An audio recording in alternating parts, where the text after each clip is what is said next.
Hi, guys. I need to click this off. Hi, guys. Welcome to the Sabian Alkaline Hall for our third fasting series for the Revitalization fast.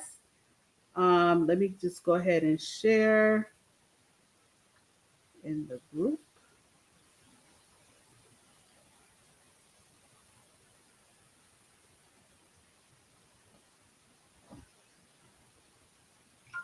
Okay, perfect. All right. So amazing times, guys. I know you guys should be really feeling really good right now. So for the last couple of days, I have been like on the move. I've cleaned out the closet. I've cleaned out the car. I mean, it's I really want to go ahead and clean out everything as we are ending our week one. So congratulations to all of you.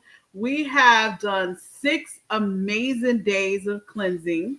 And we are wrapping it up. So tomorrow is the last day of the first week. And then Wednesday starts our week two. So just like that, it moves right along, and we're having a lot of fun here in the hall. And the other joining groups, the Alkaline Culture Group is joining. Shanshay team has started for January the 5th. They started on yesterday. So it has been truly amazing. I am so super excited of the participation that we're having in the fast. And like I said, you guys should be feeling so energized, so good. I feel much lighter. Much like Saturday, the clarity is definitely coming in. I did a little meditation for myself today. And also, thanks to Natalie, she actually asked if I would come on to a live and do a meditation. So I'm going to do that on tomorrow's Tuesday, the last day, on Wednesday. So Wednesday morning, I'll do a live for the meditation, and I'll do that probably in the morning sometime. So I'll let you know when that will be. So make sure, guys, that the Sabian Alkaline Hall is also on YouTube. So make sure that you can like, comment, and share from the YouTube page.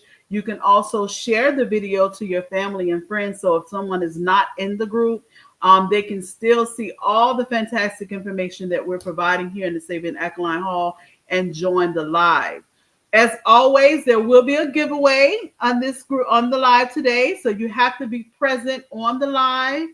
And when you're present on the live, whoever makes the most comments, who's interacting the most, is the person that will win today's giveaway. And today's giveaway is going to be our guest speaker's new book, which is absolutely a must-have.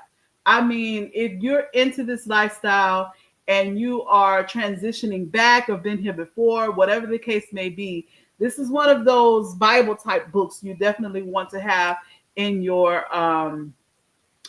book collection. So someone actually will be winning this book tonight. And like I said, you just have to make sure that you comment on the live, and whoever has the most comments will win a free copy of the book that I'm definitely going to get out to you. All right. So what else do I need to make sure that I tell you? On Thursday will be our next live. We have a beautiful young lady. She is going to introduce human design. So as we go into week two is all about your creativity. Now that your energy is up, you've cleansed out several things in your body, in your home, in your room, your closets, whatever the case may be. Now you're able to create more, you're able to develop more.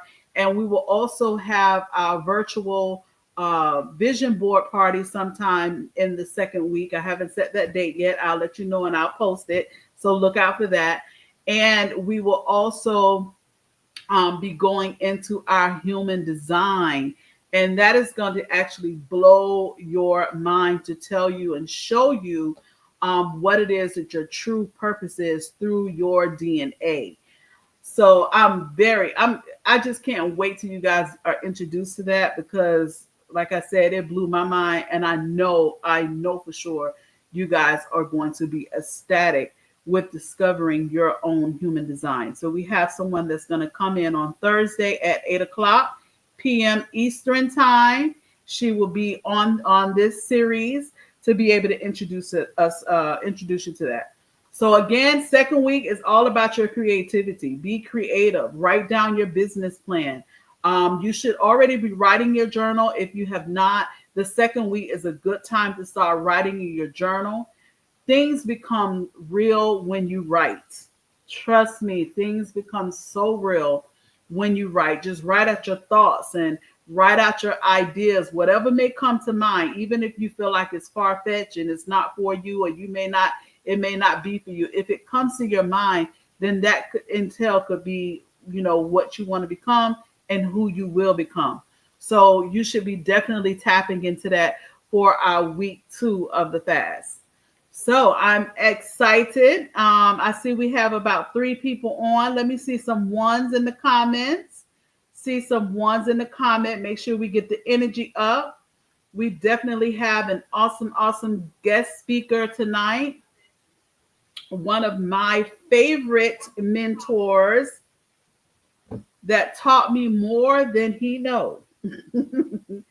He definitely guided me along the way. So I am so happy to be able to have him on the live tonight to be able to give us some insight on where we are, on the community, and just give us some great, great information tonight. Hi, Natalie. I see you. Good evening. That's right. Natalie got me some ones on the screen. Thank you so much, Natalie. And you have been doing an awesome, awesome job as well, Natalie. I have to tell you again, I always tell you that. And when you came into this lifestyle, you came right in and you've been here. You've just been doing an awesome job. So I really, really appreciate you. All right. So make sure that you share the live so we can get more people in this evening. I want someone to be able to win this awesome book. It is a must-have, and we're just going to keep things right along. So without further ado, we are going to hear from Carl Foster tonight. Carl Foster, like I said, is one of the main people that I followed when I came into the lifestyle in 2016. I learned how to cook my Christmas dinner through his recipes. He has a YouTube channel that's also wonderful. He'll tell us about that. But most importantly, I have been truly, truly inspired with me coming back into the lifestyle. I have been truly been inspired by the Ecoline Eclectic. So we're going to hear from him tonight. And without further ado, I'm going to bring Mr. Foster to the stage. Hey, how you doing? Hi there, Mr. Foster. Really excited to be here. Thanks for having me. I appreciate it. Absolutely. And I thank you so much for joining us tonight, too. It feels really good to have one of our head honchos to be able to join us and give us some insight.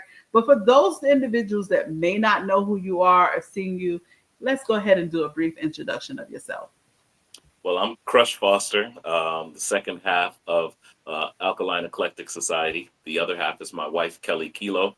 We started we started with Healthy Living. We owned a restaurant in Brooklyn for good 5 or 6 years, and we started that in around 2009, 2010. And in 2015, we closed the restaurant and took everything online. At the time, Kelly, she got sick. And we were, we basically classified ourselves as vegans. But, with that came a lot of just, regular vegan fare, which was like soy and processed meats. And we really thought that we were doing the best that we possibly could. We didn't really know any better. And it wasn't until I had a phone call with my aunt, Dr. Sabi's ex-wife, that I was turned on to Dr. Sabi's compounds and healing methods.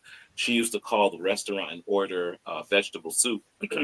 And one time somebody gave me the phone so that someone wanted to talk to me, and it was her. It's a little squeaky voice, and she was asking me, she basically asked me, did I have to have so many carrots and peas in the soup? And I was like, what's wrong with carrots and peas? She wanted me to Mhm. pick them out.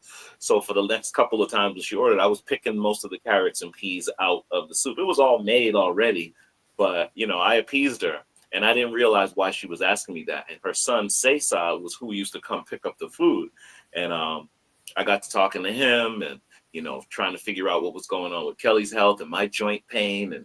And that's how I got turned on to Dr. Sebi. At the time, him and Ma'a were actually separating from one another. So I went to the Fig Tree website, which he was still on it at the time, but he had a link that sent you elsewhere. So it was like right when he was, they were separating, he was starting his own Dr. Sebi Okay. Cell Food, that I was turned on to him.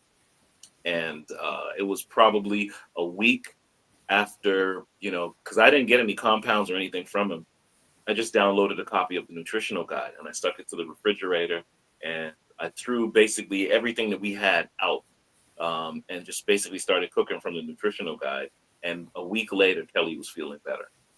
Yeah. She was suffering from, what we found out later was that she was suffering from leaky gut. And Mm. so her gut lining had small holes in it. Toxins were slipping into her bloodstream, and she just wasn't absorbing minerals. Or skin was looking pale, like she had jaundice. She was was weak, and we just really didn't know what was going on. It was a scary time, and so I basically just did an elimination diet. I eliminated everything. I only cooked from Dr. Sebi's nutritional guide, and in 7 days she had sprung back and was feeling amazing. And Wow. that actually turned into our first book, because I had the nutritional guide on the refrigerator, and I was basically documenting every single thing that we had all day long: foods, drinks, water, anything. I was documenting it. And that turned into our first book, called The Mucus Free Food Detox, which was a 7-day, Yeah. basically, Dr. Sebi nutritional guide, uh, you know, protocol, basically. And that was the beginning of it. We were in a group. The mother group of all Dr. Sebi groups was the Dr. Sebi Who and What group.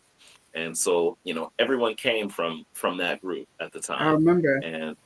And I was in there, and I had asked people, I said, look, we were going through our testimony, telling people, like, how well the guide worked for us, and Dr. Sebi's teachings.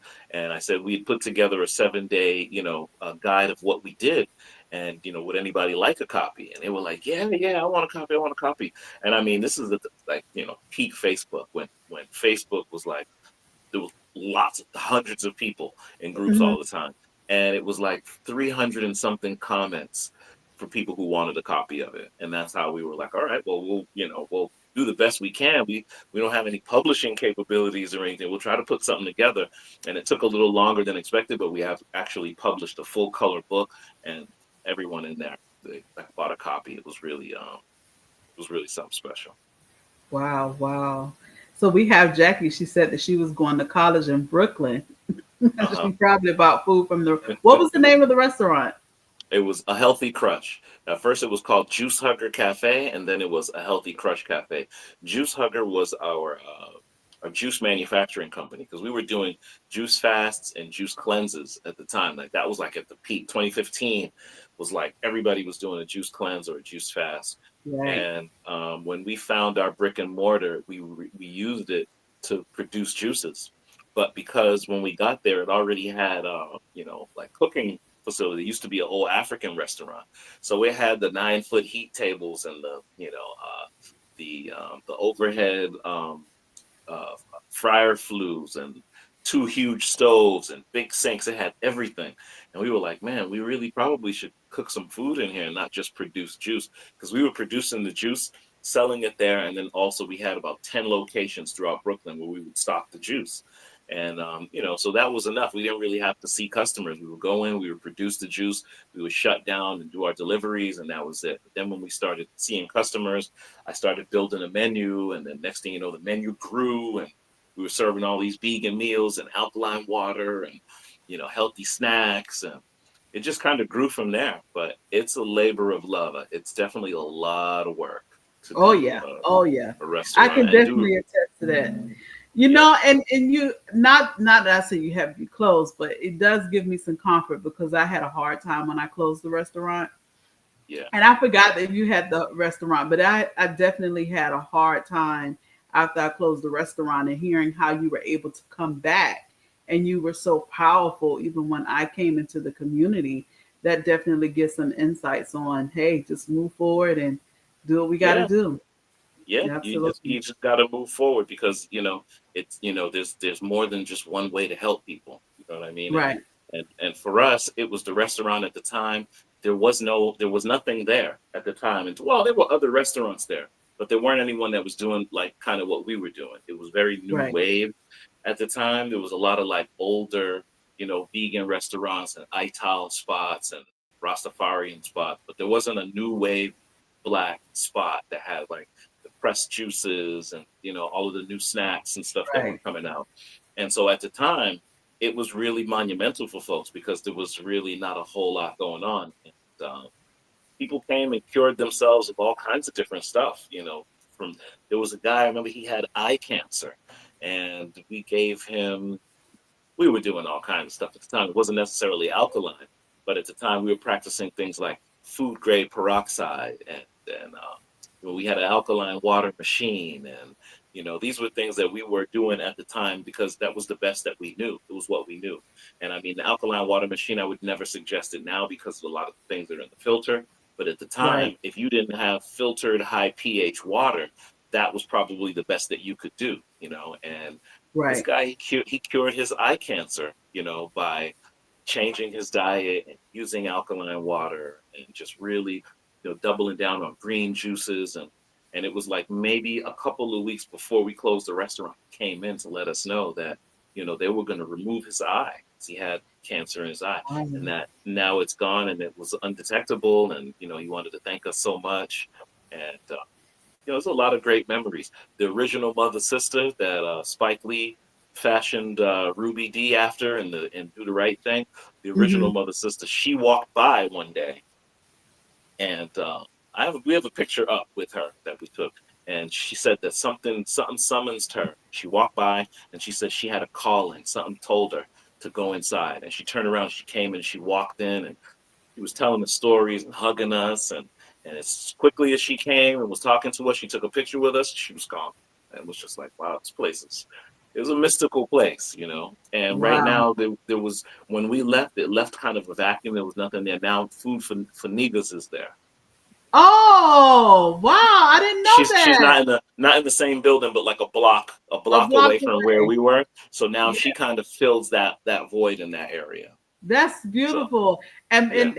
Those of you that may not know who he is referring to, Shanila Cordes. She actually Yeah. started right here in the Saving Alkaline Hall as Mm-hmm. well, and Mm-hmm. she Yep. has the restaurant Food for Niggas. So she was one of the businesses that we spotlighted on a Monday. So Yeah. that's good to know.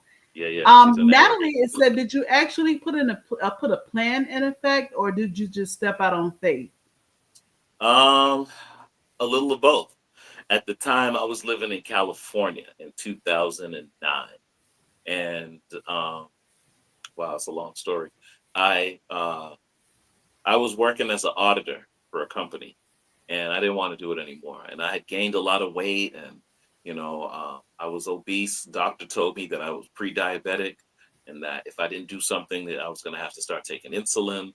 And so I decided to change my diet. So I, for about 2 weeks straight, all I ate was salads and like brown rice and lentils. This was my early, vegan Mhm. stage, and I lost all this weight. I was drinking ginger juices and making all these juices, and that's how the juicing thing started. My barber, he's a barber to the stars. He would barber for like Wood Harris and Cedric the Entertainer and Timbaland. Like these were his clients that he would cut hair for, and he would cut my hair. And one day I was there, and he looked at me, and he was like, "Yo, what you doing? You working out? Like you losing all this weight? Your skin looks good. Like what are you doing?" And I was like, "Well, I'm juicing." He was like, "Well, what are you juicing?" So I started to tell him the ingredients of the juice, and he was like, "All right, just make me some and bring it to the store." He wasn't interested in going and making juice. He just wanted me to do it. So I made him a couple of juices. I brought it to the store. He was like, wow, this is really good. I'm going to Jamba Juice and Robex every day. He was like, I'm not doing that no more. I'm going to, drink your juice. So just when you make it, make me some and bring it to the shop. And I was like, all right, for a little while I would do it. And then one day he had Cedric the Entertainer in his chair. And he was like, yeah. He got on the phone. He was like, yo, bring me a juice.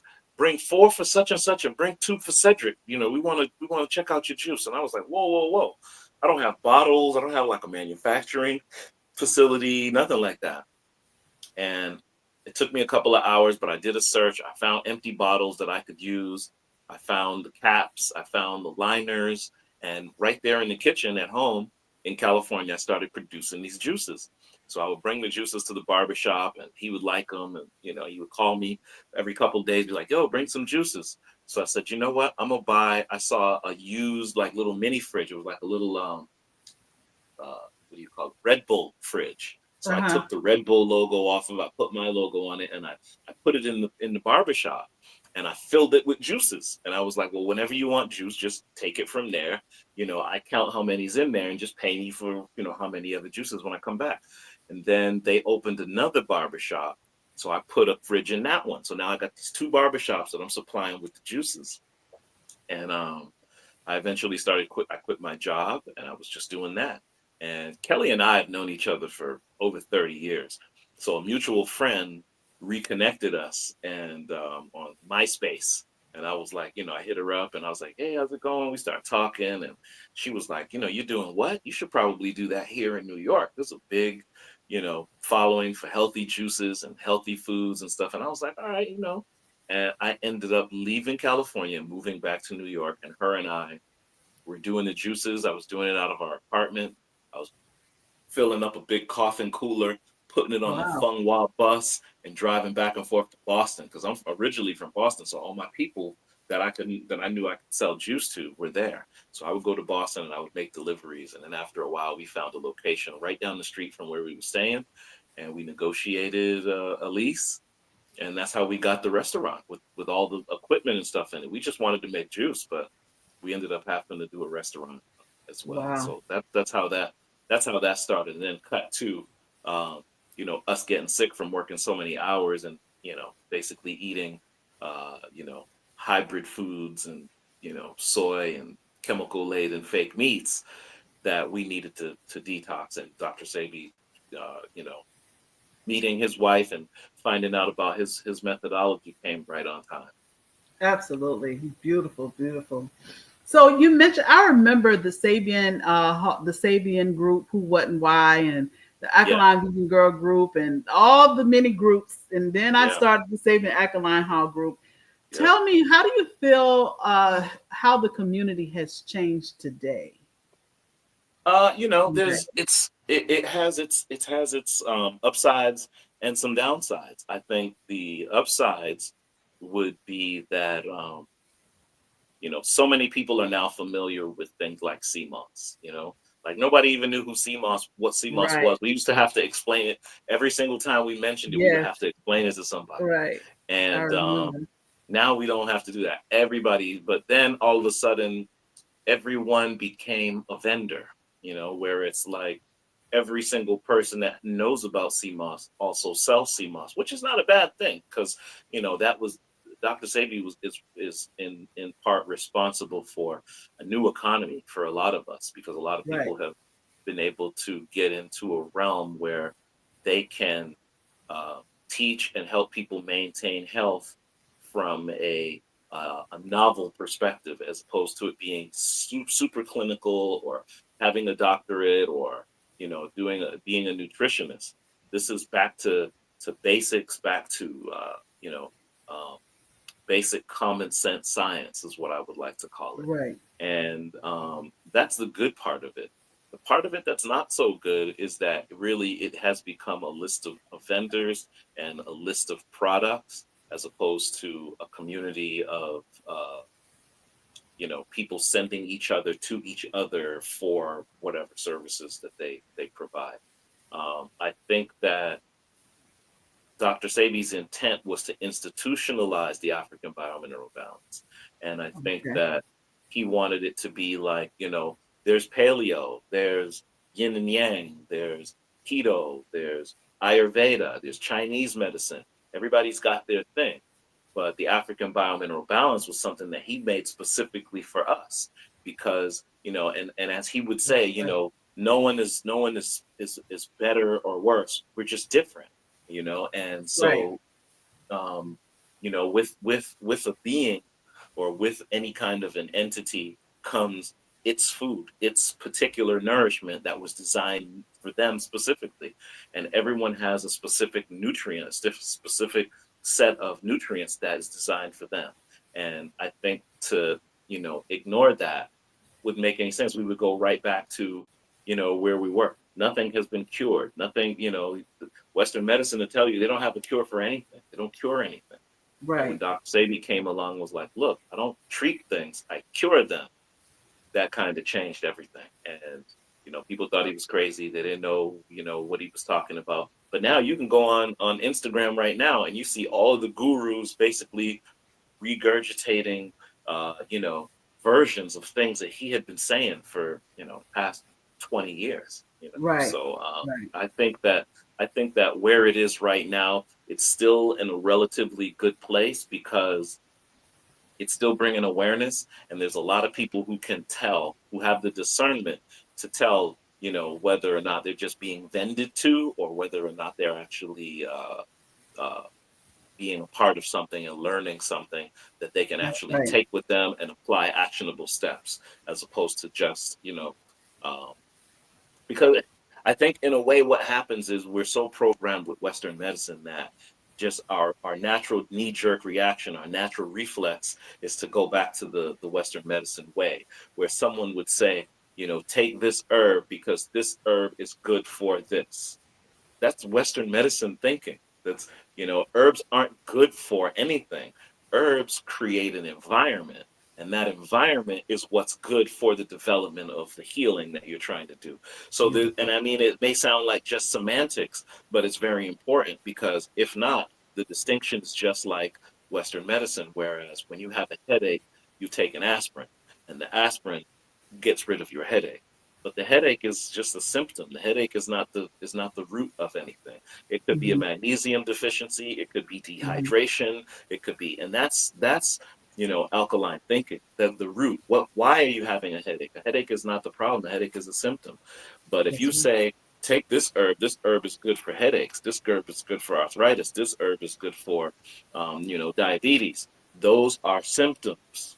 And now what you're doing is you're taking alkaline herbs and you're putting it right in the same place as Western medicine, and you're addressing symptoms again. So, we have to kind of remember that Dr. Sabi didn't do that. That was the way in which he did it was by addressing the root cause. So instead of saying, I'm going to cure your diabetes, we would say, we're going to address the pancreas. Instead of we're going to Right. cure your high blood pressure, we would say we're going to try and normalize blood pressure. Normalizing the blood pressure is what you're doing. You're not curing high blood pressure, because high blood pressure is just a symptom. It's not naturally high. It's high That's right. because there's an imbalance and that there's something wrong. So if you rebalance that, then you won't have to address high blood pressure. You address the reason why the blood pressure is high. So if that makes any sense. Absolutely makes sense. Absolutely makes sense. And I'm glad that you mentioned where, that was Dr. Sebi's thing with the Africa Biomineral Balance. It was just something that was for us. And when I Yeah, would do my consultations, I would always explain that, the yeah, Chinese, they eat their food. right, Um, the Mexicans eat their food. The right, Latinos eat their food. But if you yeah. think about our culture, we eat everybody's food. Everybody's food, right? Exactly, And everybody's exactly. food does not assimilate with our bodies. That's true. And That's that's true. why we're dealing with so much of what we are dealing with. So when I learned of Dr. Sebi, it was just like it just changed my life. That is the best I had ever felt, Yeah. and it was just an amazing, amazing feeling to be able to learn from Dr. Sebi. And I came in, a little bit shortly before he passed, and Hmm. then learning from you and Ty's Conscious Kitchen and so on and so forth. Yeah. So now, how does this tie all into the alkaline eclectic? Now, alkaline eclectic is something that I mean, for the most part, we probably have about 6 or 7 publications, but they were all, fasting books, recipe books, healing books, um, mainly like food and application, more than the actual modality and the science behind it. This time we decided to put together the alkaline eclectic. A lot of people don't know who the eclectics were, And the Right. eclectics were, 18th, 19th century doctors. Eclectic medicine was a part of the AMA, the American Medical Association. It was an official branch of the American Medical Association. But when Carnegie and Ford and Rockefeller and those guys came along to basically take over the medical industry because they were barons of petroleum. And so they made petroleum based medications. And so, Mm. in order to maintain that, they hired a guy named Flexner. And Flexner put out what was called the Flexner Report. And the Flexner Report's job um, was mainly to disparage plant medicine and encourage petroleum based medicine, basically in a nutshell. And the Rockefeller and Carnegie, they basically donated all of their monies to the medical colleges that would adhere to the curriculum that they were responsible for orchestrating. And that curriculum was all Western medicine, is all chemical medicine, it's all petroleum based, chemical based medicine. And eventually, the eclectics and eclectic hospitals, eclectic medicine began to dry up because they weren't funded anymore. They basically got defunded by just powerful people funding the other side. The eclectics didn't believe in opening the body. They didn't believe in operations or bloodletting. It was all herbs. It was all so everything that Dr. Sabi has put forth is basically um, an updated version of eclectic medicine. And of course, eclectic medicine came from Hippocrates, which came from Imhotep. So it's all African anyway. But Mm. it passed through the hands of Europeans in the form of eclectic medicine. There were also some black eclectics too, like Charles Drew, basically was an eclectic, and so it all came through there. Also, the Marcus Garvey and Booker T. Washington Nurses Brigades. Dr. Sabi's mother was a Marcus Garvey part of the Marcus Garvey Nurses Brigade. So she was an herbalist. That's why he always say, my mama said there ain't no such thing as a germ, a bacteria, or a virus. She knew because she was part of the Nurses Brigade. She was an herbalist. And so, it's something that he didn't necessarily tell people. If you do some research, you'll see she was part of the Nurses Brigade. They would all wear all white, and it was just like mad of them. They would be deep, and they would basically give free care, you know, lunch programs for kids, and really community oriented. And that's where he got it from. And where was I? I'm losing my place. Um, uh, so yeah, he wanted to institutionalize it. So what we did was we went back. If in the early days, if you ever saw Dr. Sabi Sell Food, used to sell the book. It's called Herbology. It's by a guy named Edward Shook, and Edward Shook is an eclectic, and that was one of the reasons why. And it's a book, but it's a book of Edward Shook's treaties and his essays that he wrote as an eclectic. And all of the eclectics, they didn't necessarily write books; they wrote essays, dissertations, um, uh, you know, long form study papers. And those were the things that Dr. Sabi read. That's the reason why he used to say, I don't read books. I don't read no books. He read, he just didn't read books because there were no books. There were no books for him to recommend. Even this book by Edward Shook wasn't a book. It was basically a compilation of treaties that someone put into a book. But Edward Shook did not write a book. He wrote a lot of treaties. And then later on, someone said, these eclectic medicine treaties need to be put together. So, that's how it came to be that Dr. Sabi had, an Edward Shook book. Now, if you were to read that book by Edward Shook, you'll hear Dr. Sabi's thoughts all through it. Like a lot of the things that he said basically come from the concept of the eclectics. But what he did was he took it to the next level because the eclectics used hybrid plants. And that's where Dr. Sabi would say, they're using comfrey and peppermint and golden seal and, all of these hybrid plants. He took it to the next level where he discovered that being a steam engineer, that the boiler had to be at a certain pH, and at that pH, the bacteria couldn't form. So Right. that was something that hit him, and he went home and he told my aunt, and the two of them, they started having plants tested. So they would take the herbs that they were using, they would have them tested. They were using um, the agricultural library at UCLA in California, which is probably the greatest agricultural department at any college, probably in the world, at least in the United States. And he was doing a lot of his research there to find out what was hybrid and what was not, and getting certain herbs tested. Same thing with the foods. The nutritional guide of least detrimental foods wasn't something that he just put together.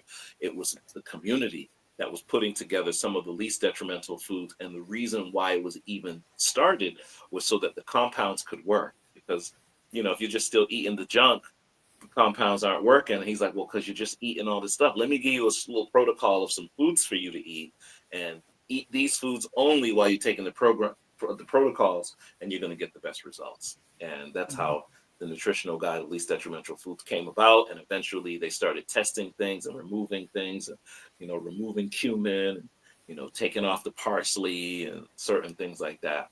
Right. And it got refined. And what we did is we've refined and expanded the nutritional guide of least detrimental food to include things that are alkaline and that Dr. Sebi did speak highly of, but just weren't on the guide because the guide was the result of the people in his office. And at the time, the designer of the website and the original nutritional guide, a lot of people turned on Dr. Sebi. So when the office got raided, and it got not raided, not like law enforcement, but raided as in robbed by past employees, and they took all his contacts. They stole all the herbs. They were calling people up and selling people to the herbs on the side. Like, it was a whole scandal.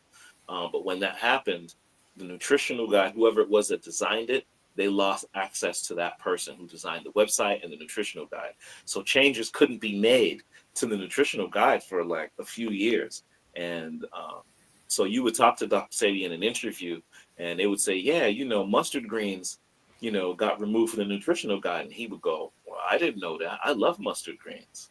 I didn't know that they got removed from the nutritional guide, but I enjoy mustard greens. It's a good greens. So people will be like, well, what's going on? What's with this communication? How come he don't know that this was removed from the guide? Is he not in control of it? What's happening? And that's when people started to realize that there was a little bit of a difference between what Dr. Sebi was doing and what was happening at the office. And so, you know, all good and bad, because then we were able to get like independent thought of, okay, the office is not Dr. Sebi. Dr. Sebi is Dr. Sebi. The office is a functional, uh, uh, you know, brick and mortar office space where the products are sold, and it's a representation of the company. But some of the things that Dr. Sebi is saying are not going to jive with the office, because the office is a little bit dated, and there are certain things that weren't able to be updated, like, live real time. So Alkaline Eclectic, the book, is something that we thought we would be able to put together to finally institutionalize the steps and the principles. So we basically designed a code of principles for alkaline eclectic living, and that's what the book is about. That's beautiful. And that is one of the reasons, guys, I tell you that you have this, if you're in this lifestyle, this is like a Bible, like a must have. And I cannot encourage you even more to make sure that you get this book. It has some great, great details. And you've given us a lot of even history I didn't know about. You've given us some great, great history tonight. I am so thankful for that. So we're just going to take a quick break, and then maybe a 10-second break. And when we come back, we just want to hear your insight about fasting and get some Sure. insight and some encouragement for those individuals like myself that kind of fell off and coming back in, and now we're fasting. And we want to Yeah. get some insight from you before we end, and we'll do a few questions and answers. So Sure. I'm just going to take a quick break really quick.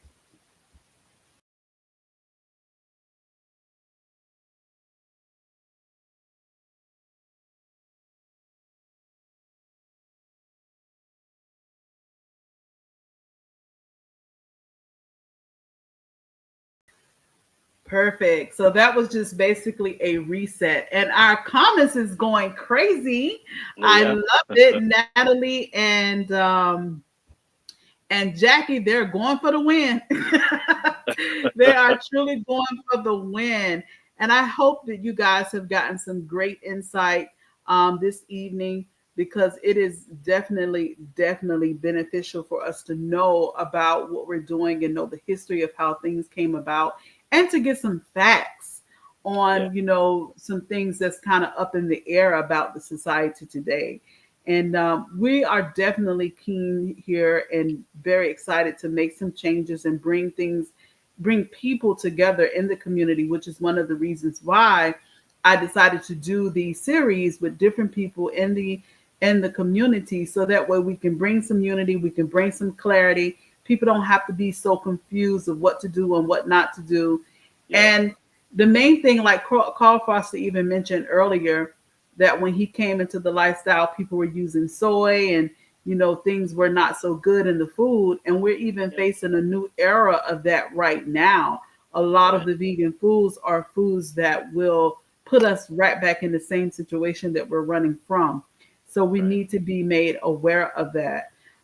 So, Carl Foster, tell Yes, us some yes, ma'am. insight about fasting. Yeah. What's your expertise? Well, fasting is such a powerful tool. I mean, it's where do I start?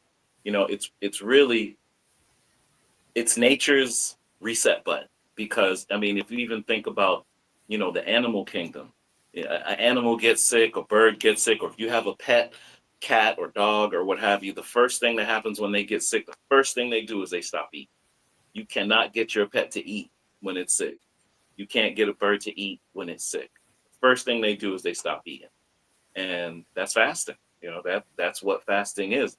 You know, Animals instinctively know that when you stop digestion, that the rest of the body is going to start its fight or flight cleanup mode, and the word is called autophagy. And autophagy is the state that you reach when your body is in a fasted state.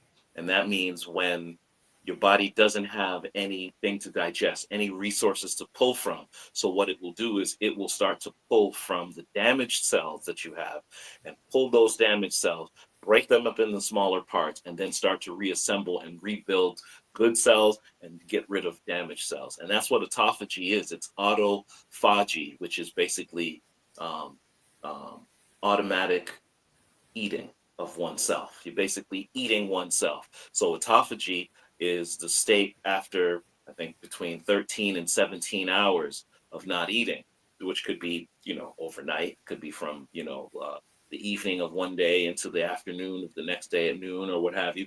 That 13 to 17-hour window is when autophagy starts.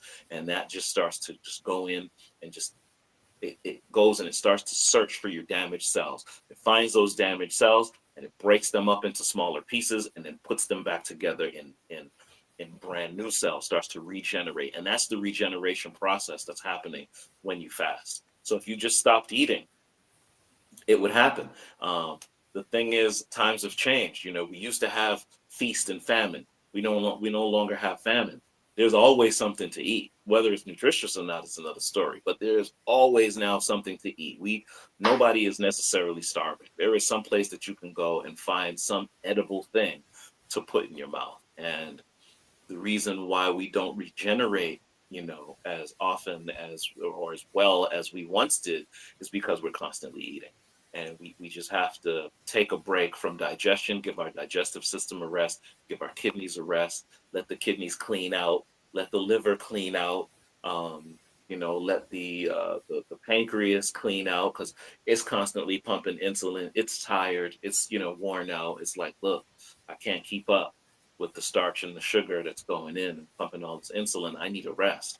And if you give it the rest it needs, then cortisol levels go down, autophagy goes up. And if you think of your digestion you think of your digestion like a flame that's burning right in the middle of your stomach. And every time you put small amounts of food or liquid or whatever, it's going to rage and it's going to burn it up. But if you put something heavy on there, it's just going to douse it. and then it's going to have to fight and fight and fight and fight until it can get back to burning again. The goal is to keep that burn steady. And if that burn is steady and there's nothing in there to eat, like no food that you've given it, it's going to go and it's going to burn up all the waste. It's going to burn up all of the, any parasites are going to come out. It's going to burn away uh, visceral fat. It's going to go in and it's going to fix and repair your cells. It's going to normalize blood pressure. It's going to address the pancreas. It's going to address the liver. It's going to cleanse the kidneys. It's going to increase your hydration. It's going to increase your circulation. It's going to decrease your inflammation. I mean, everything just starts to come full circle. And, you know, a lot of times, all of those different things that I just mentioned, oftentimes those are looked at as different symptoms or different illnesses when they're not. It's all the same thing. Everything that I just mentioned culminates and comes together in a more fit body, a more healthy union with oneself. And so it's, and that's the holistic look of it. That's the going to the root cause and actually healing the entire body, as opposed to just working on little pieces. Like, you've got high blood pressure, so this is what we're going to do it. Or you've got diabetes, type 2 diabetes, so we're going to do this. Or you've got, you know, your A1C is off, so we're going to do this. I mean, it's really all one thing, and that was the reason why Dr. Sebi would always say, "There's only one disease," you know, because really, it's really, you know, a body out of balance. That's the disease. You know what I Right. mean? Like, that's the one disease. You don't really need to break it up, and that was something that was done for industry and for profit, to break up all of these little diseases and tell you that there's all these little illnesses that you've got. You've got this and you've got this and you've got that, because for each thing there's a different medication. So you need to take this one and this one. I mean, how many people do we know that have like a set of pills that they need to take, or, you know, a set of medications that they need to take, one for this, one for this, one for this, and then this one helps interact for the side effects that you're going to get from this one, and then you take this one to help with the side effects that you're going to get from this one. Next thing you know, you got 9 medications you're taking with no plan to get off of them whatsoever. Right. None. Right. And if you ask your doctor, "Oh, I'm sick, what do I eat?" He's not going to be able to tell you. Doctors Right. don't tell you what to eat because they only get about an hour of nutrition in, you know, all of their years of acquiring their degree. Wow. And you know, so you basically got the food industry that don't know anything about health, and the health industry that don't know anything about food, and you're in the middle, you know. And you go to your doctor, and you, like, they come to people like me, and we get the blood pressure down, or, you know, we get, you know, insulin pumping again, where they don't need to take as much insulin or whatever. They go back to the doctor, and the doctor just looks at them and says, "Wow, this is fantastic. Whatever you're doing, just keep doing what you're doing." On it. That's that's what Yeah. they say. Yeah. I'm like, That's what okay. I'm like, that. did they ask you, did they take any notes, or did you tell them what you were doing, what you were taking? And did they take some notes down and say, "Hey, you know what? That's great that that worked for you. I'm looking at your test here. This is fantastic. This is fabulous. I'm going to recommend this for another customer another patient that I know is going through this too." Do they do that? No, they don't do that, because you know why? They can't do that, because they would lose their license. They cannot encourage natural remedies. They cannot encourage herbs, because, like I said, the Flexner report, and Carnegie and Rockefeller and them made sure to do away with all of that. Doctors cannot tell you about herbal remedies. They could lose their license from malpractice. When Wow. really, to be honest with you, right now, 70% of deaths in certain areas are from doctor malpractice, which means that, you know, going to the doctor is successful 30-40% of the time. Like, if you knew that jumping on an airplane, that you only had, there was a 30 to 40% chance that there was a 60 or 70% chance that the plane could go down, would you be flying? You know what I mean? We go to the doctor Right. all the time, and they only got like a 30 or 40% success rate. Why are we doing that? You Right. know, and I Right. and not to disparage, you know, the doctor or going to a doctor, not at all. I just think that the hospital and doctors should be a complementary decision. It should be complementary to our natural health. I would never go to the doctor or go talk to a doctor for general health advice. If there's a broken bone, or if there's a, you know, an illness that they need to address, or if there's an immediate infection and I may need penicillin because, like, my finger came off and you need to reattach it, or I broke a bone or something like that. Emergency surgeries, doctor. But high blood pressure, some weight gain, you know, skin issues, uh, you know, uh, fatigue. These are things that are often lifestyle driven, diet driven. And I think that going to a doctor for it is putting yourself at risk because they don't know how to tell you to fix that. The only thing they'll know how to do is to prescribe you something. And whenever you get tested, at a doctor's office, oftentimes the test is mainly to see how well you will fit with a particular medication. That's Right. what they're testing. That's the end goal all the Right. time. It's Right. never heal you, fix the problem, and send you away, fixed. It's never to need to see you again. It's never that. It's always Wow. going to be, I'm going to give you something that you're going to have to continue to take. And it's not going to address the main issue. It's going to address the symptom, and you're probably going to be on it for the rest of your days until you make the decision to make some change in your life to where you won't need it anymore. And then when you come Right. back, I'm going to still suggest that as a precaution that you take a little bit of it. You know what I mean? Like, it's the business. They have to, they Right. have to prescribe and they have to get those kickbacks because that's part of their business model. So I get it, but it's up to us to be able to have an informed method of understanding our bodies and then going into the doctor with armed with information to say, hey, look, this is what's going on with me. What say you? So that you have a more active role in diagnosis and treatment suggestions instead of you Right. just going in and saying, oh, this is what they said to me. My doctor said that I got to do this. The doctor said I got to do that. Okay, but what did you say to the doctor? Did you tell them your perspective of what you tell them what you knew about yourself and what you think and what educated decisions that you think that you can make, what you think you can handle, because you may be able to say, you know what, I don't think I need you know, progesterone or whatever the new drug is. I think that maybe I could walk a little bit more on my breaks. I'll drink more water, and I'll leave the Ritz crackers alone, and I'll stop eating the chips. Something like that. And then you'll know to yourself, okay, I took a food sensitivity test, and it said that I have a sensitivity to uh, uh, yeast. So I got to stop eating them breads or that cake, or I got to leave, the crackers alone, or I need to, I used to love avocados, but now I see that avocados, an issue for me. Okay, I'm going to switch off of avocados and I'm going to start doing, I don't know, coconut puree smoothies or something like that. And just having more of an education of what's going on with yourself so that when you go in and you talk to a doctor, they can't just tell you any old thing. And you That's just got right. to know. A lot of times I'll ask people, okay, so for your blood pressure, when was the last time your blood pressure was taken? Do you take it yourself or was it at your last doctor visit? 90% of the time it was at my last doctor visit. Most people don't take their own blood pressure. You got to get a cuff or a wrist, and Right. take your blood pressure before you eat or in the morning or afterwards. When you go into the doctor's office and you sit down, the first thing they're supposed to do is take your blood pressure. But what they should ask you is, were you excited? Did anything, nervous happen? Did you get upset on the way here? Were you rushing? And give you a few minutes to take a few breathers so that they can take a really accurate reading. A lot of times they don't do that. You sit down, they slap it on, they pump it a few times. They don't even let the needle get to the right reading. Like it gets halfway there, they just be like, good enough, and it just starts going back down again. You're like, whoa, whoa, why don't you get the accurate?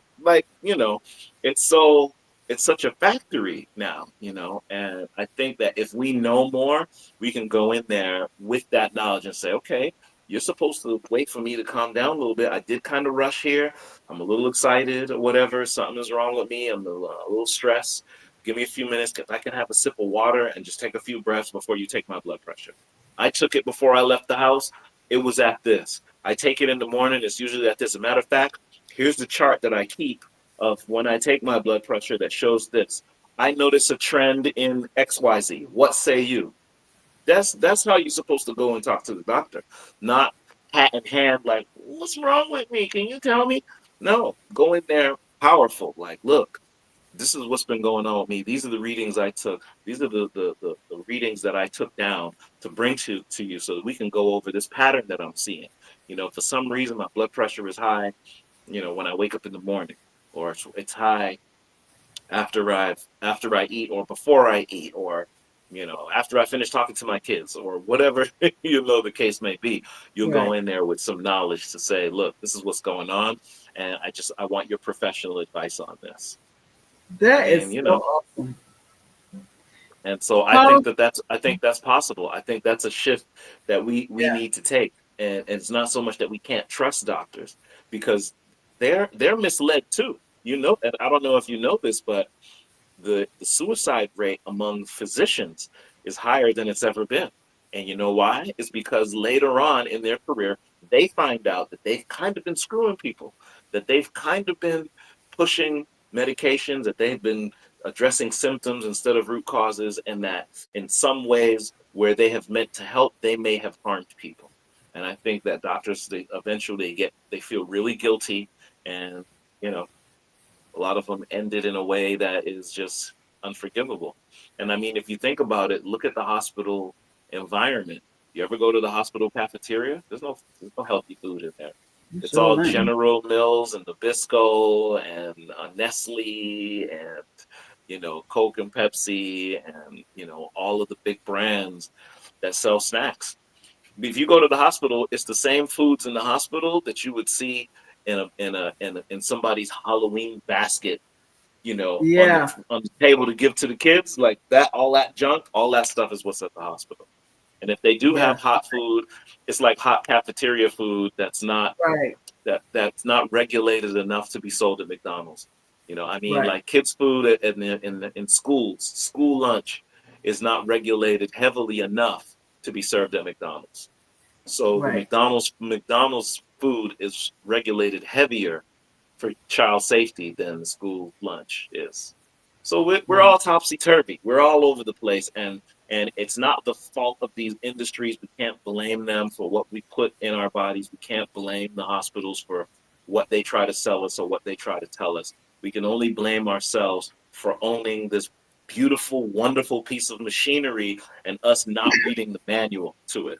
We got to read the manual to this machine I that we like it. got. And if we don't have a manual, we have to just start asking questions and being inquisitive and learning discernment, because that's one of the main things we have to have is discernment. There's a lot of information out here right now. There's a lot of gurus telling you, you know, a carnivore diet is the way to go. Paleo diet is the way to go. Keto is the way to go.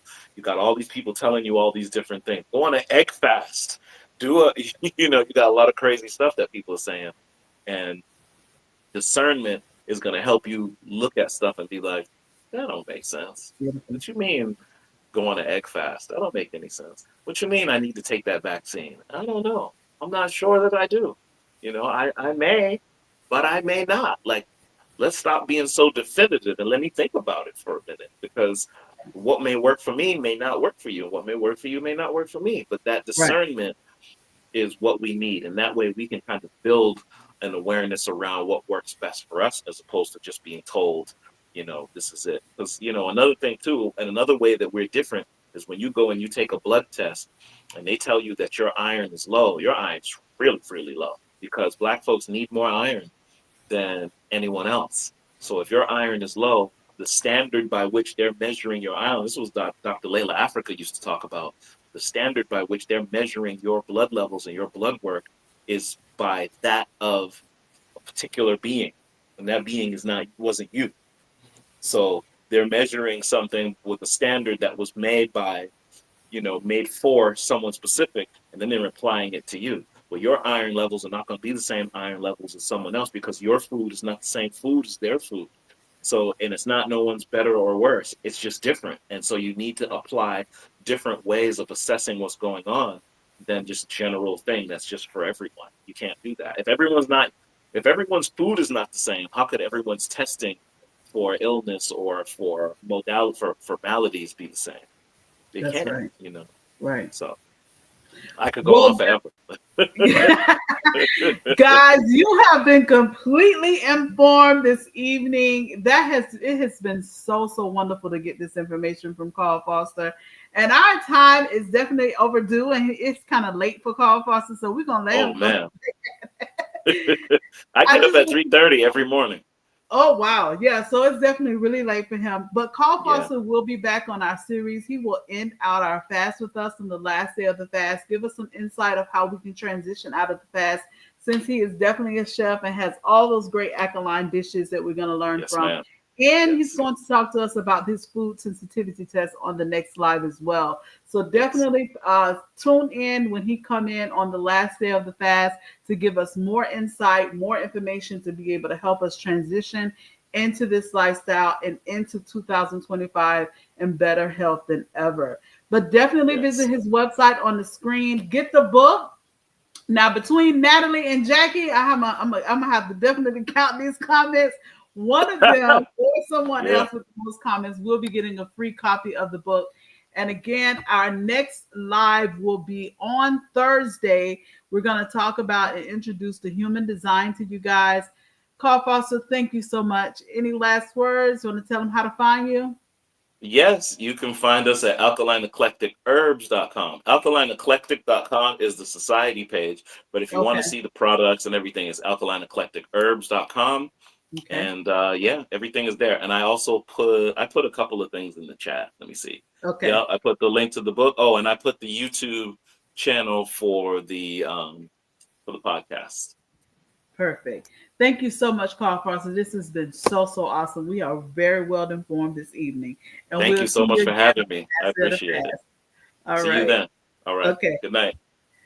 All right, so we're going to see you guys on Thursday for Human Design. It's going to be super exciting. It's going to blow your mind. So, Thursday, 8 o'clock, it will be our next series with Human Design, discovering your true passion through your DNA. Thank you guys tonight. Love you. Happy fasting. Day 7 is tomorrow, the last day of the first week. And join me for meditation on Wednesday morning. See you guys later.